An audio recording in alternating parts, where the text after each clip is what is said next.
I'd like to turn our attention to our third segment, volatility segment, where we talk about volatility in the market, and we also talk about tools that we have at Tradespoon to spot trends and opportunities in the market. Again, as we started in our first segment, volatility has been on the rise. And Joe and I always talk about volatility as an asset class. We believe that 30% of your portfolio should be allocated to cash to do the adjustments and roll, so you can roll your positions. But also 10 to 20% of your portfolio should be used as a hedge against the volatility, especially if we have several binary events that are coming up in the next couple of weeks. You want to make sure that if the market breaks the SPY on 1972 level, we might get another 5% correction in the market, and VIX might jump to 25 and 30 level. So if that event occurs and you are long the market, you want to be able to hedge your positions. I personally believe that we are going to trade in the range, so somewhere between 1972, 2072 is your range. So consider selling your puts,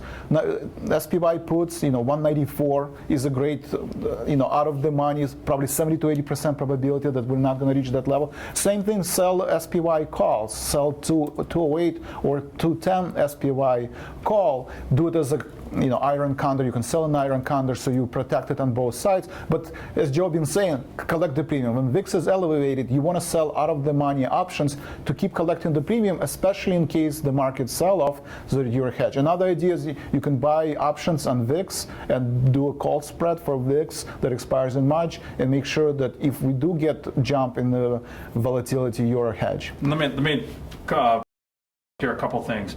As far as portfolio allocation and how you do that, that's really up to you.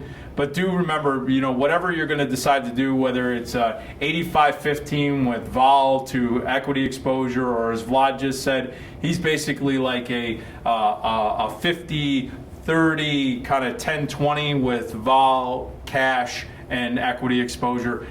It's really where your risk tolerance is. And then when it comes to the strategies that he's discussing, keep in mind that when you're going to start selling options, you want to be at least about one standard deviation out of the money. You want to get paid. So make sure that volatility, even though you have these convictions of range, these ranges are meant to be broken in this type of market.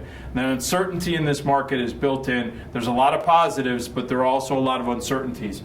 Taking a look at the spiders, it looks like it could hold these levels. So if you have that conviction, you could do the condors. I would not go out further than 30, maybe even at most 60 days. But stay within that 45-day window.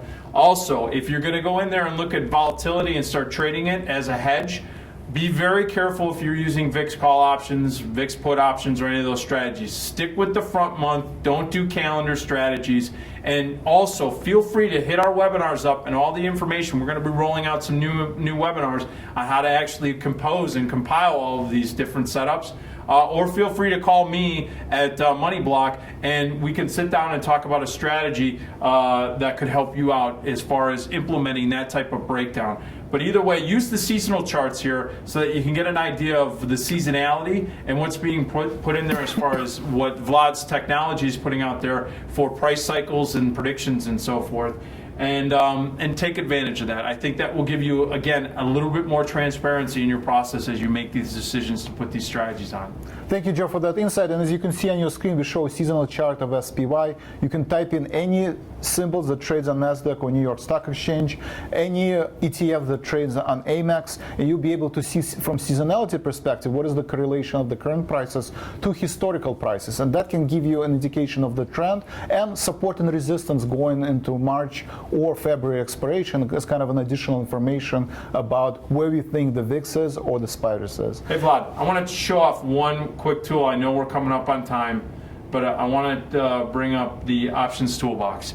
This is something that you put a lot of time and effort into. And actually yesterday I was on a webinar and I actually heard one of the speakers talk about how he exclusively found some activity that came up in the market, and he got it to his subscribers just like that before anybody else knew about it. And as a matter of fact, I looked and I said, well, wait a minute, I'm looking at this unusual options scanner that you have, and I saw that you had it out basically about maybe immediately as it was occurring in the market, and I saw the actual trades that he was talking about that were happening.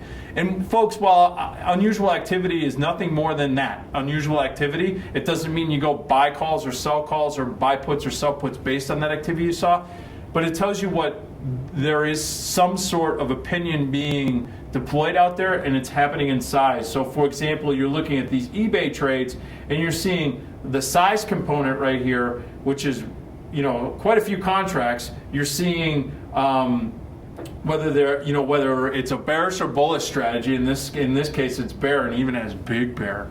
Wow, that's a technological term. But the point being is that there, you can use this resource for unusual option scanner, momentum scanner. And Vlad, I know you're going to do a webinar on this, talking more about it.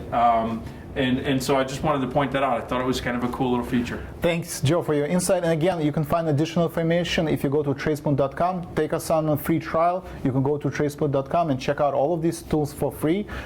And we will see you next week. Thanks a lot, Joe, and we'll see you next week.